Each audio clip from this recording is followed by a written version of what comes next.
3 years ago, the first case of a global plant virus was recorded and it started to ravage most of our ecosystems. Eating food infected with the virus causes severe autoimmune diseases, and the loss of plant life has decreased the amount of oxygen in the atmosphere to 10%, which has increased the number of natural disasters all over the world. The world's leading research laboratories have been unsuccessful in developing a cure, and people are starting to think the planet is doomed. The only hope left is Project Gemini, developed by Dr. Stephen around two ancient alien artifacts discovered by paleontologists who assured the objects are 4 billion years old before there was any kind of life on Earth. Stephen's team has recreated the super tough materials that the sphere and the engine are made of and have made copies, and this engine has allowed them to build a ship that flew unmanned and found a suitable planet to terraform. The sphere is for creating life and works thanks to dozens of commands that the team has finally finished decoding. It's also proof that life on Earth was created by aliens. A team consisting of both doctors and military pilots will be traveling to create Earth 2.0 with a sphere in the solar system test, which is several 100 light years from here. Stephen has a wife, called Amy, who doesn't want him to go on this mission. On the day of the launch, she still comes to the base to try to stop Stephen from leaving, but she doesn't make it on time and must watch how the ship leaves the planet. When the vessel leaves the atmosphere, an unusual crack appears on the alien sphere, indicating they may not be alone. Using the alien engine technology, the ship opens a warping portal that allows them to jump across the universe. However, as soon as they make it to the other side, the systems indicate an error. They haven't arrived at tests, they're somewhere unknown. Stephen blames engineer Peter for this, claiming he made a mistake. And he entered the coordinates, so he's relieved of his duties for now. Moments later, while Stephen rests, he keeps thinking about Amy, but also about the first time he activated the sphere, which allowed him to see some weird humanoid form that quickly disappeared. Afterward, Stephen asks the team to try to set the jump trajectory to figure out where they are, but it's impossible to do because all their data is messed up, as if they moved between the third and fourth dimensions. Meanwhile, Peter leaves his bunker and takes one of the security cameras so he can inspect the sphere alone. At that moment, the computer announces someone has opened the repair. Sherlock and that. There's an unidentified object approaching. To everyone's shock, they suddenly see a frozen Peter floating outside. Dr. David thinks Peter ended things because he couldn't live with his mistake, but Dr. Leona refuses to believe it because she's known Peter for 8 years and he wasn't that kind of guy. Stephen scolds her for crying over the guy that has doomed humanity, and orders her to take over Peter's duties from now on. Later, David shares that when his daughter died, he also almost ended things, but he thought he could be useful instead. Now that the mission is over, he's feeling useless again, but Stephen promises him they'll find a solution. At that moment, the ship comes across a planet made of volcanic rock. It doesn't have oxygen, but the outside environment isn't aggressive, meaning they only need breathing masks.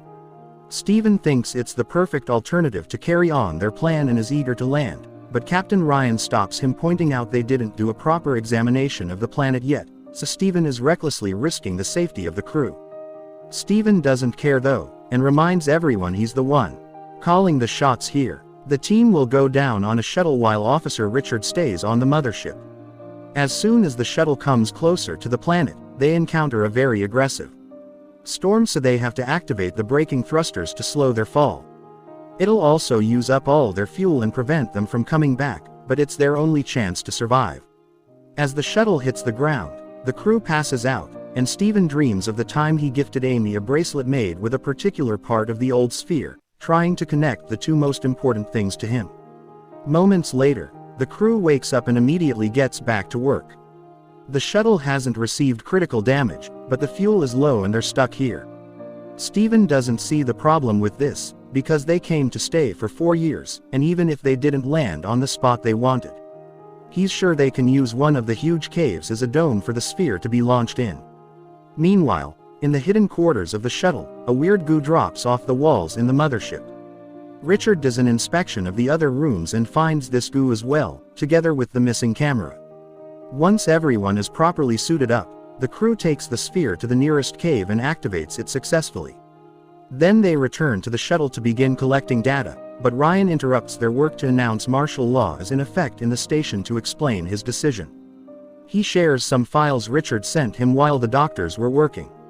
It's a video of Peter recording himself while he inspects this sphere so he can't be accused of mistakes. Later, when he opens the door to the engine, he finds something moving in the shadows that suddenly jumps on him and kills him before throwing him out of the ship.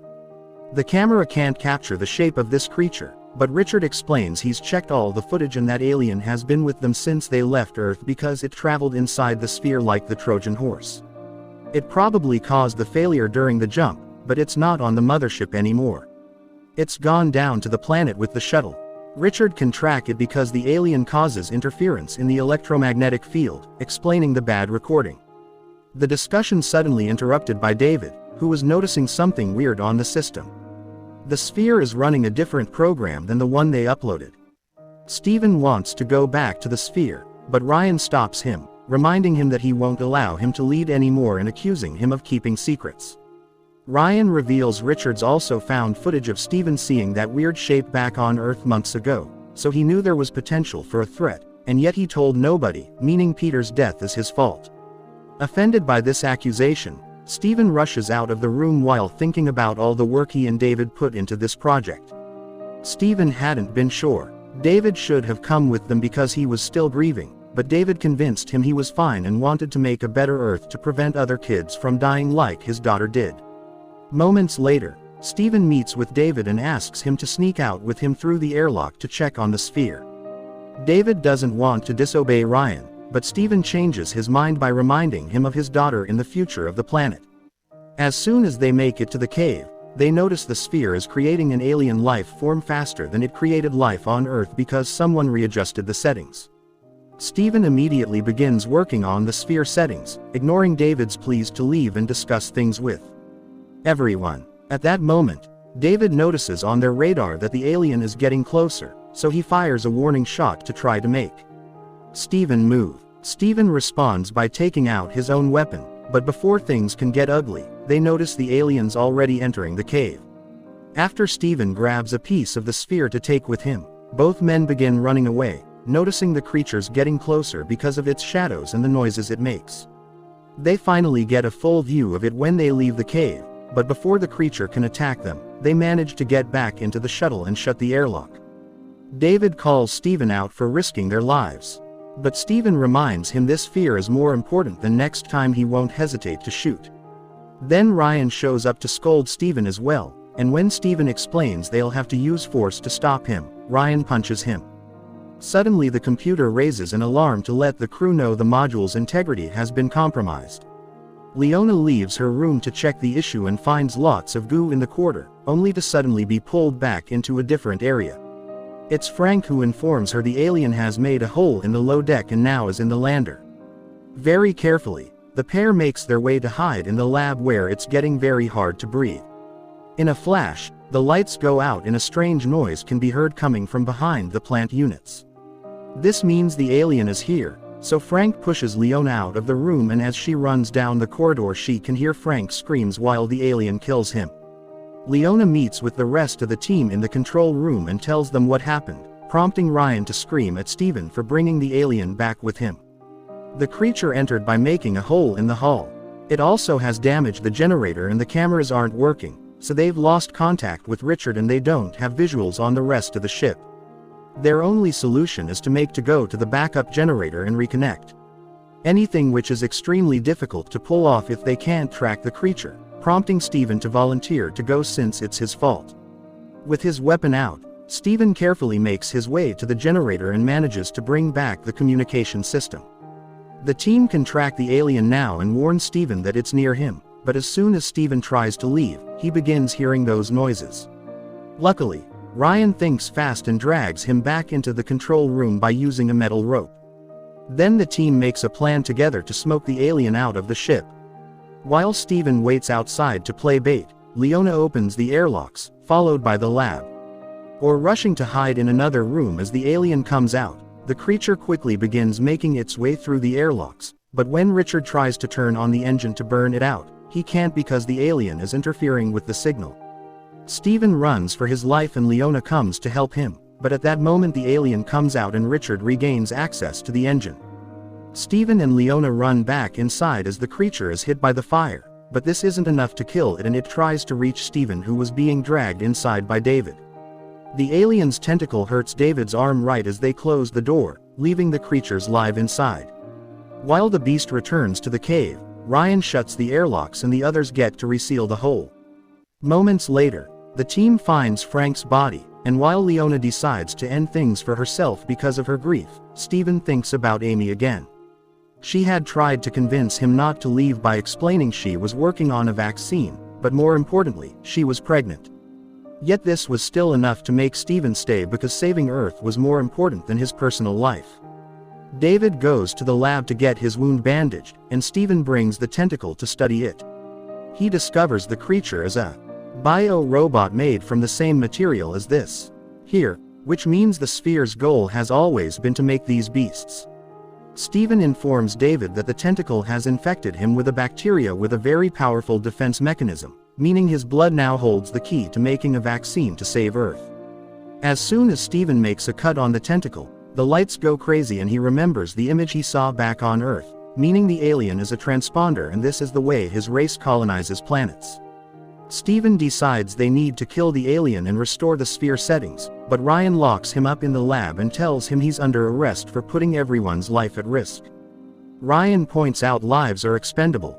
Steven and David agrees, saying Steven only wants to play hero and he never cared about humanity.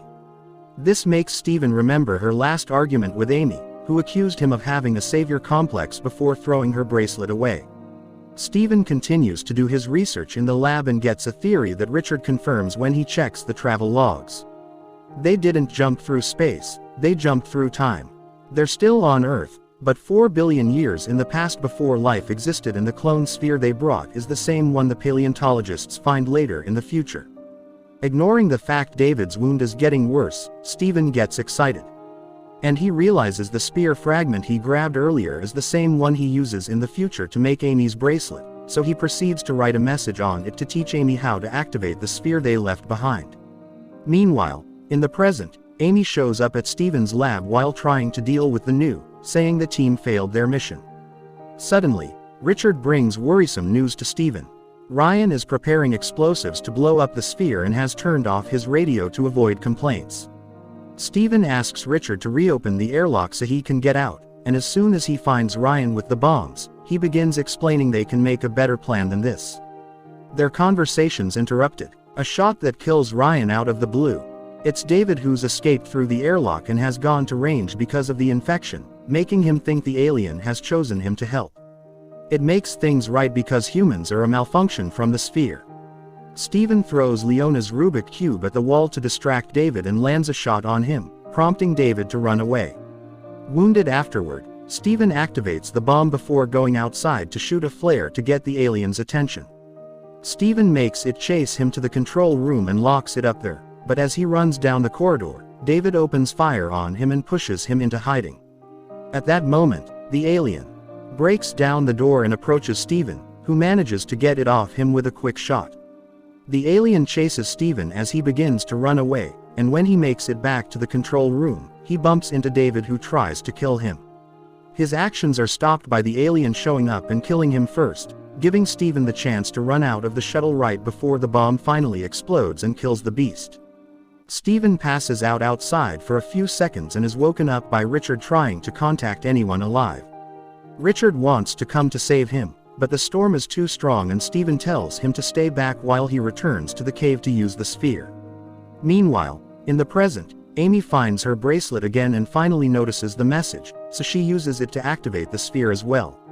At that moment, husband and wife meet again in a fusion of past and present, and Steven hurries to share the formula for the vaccine before expressing his love. Right as the connection ends, Steven dies in the cave because of the lack of oxygen, and Amy cries when she understands she's a widow. Now, many months later, Amy is raising a very healthy baby thanks to the vaccine that is now helping the Earth to become a better place. Make sure to subscribe and turn on notifications so you can watch more videos like this. Thanks for watching.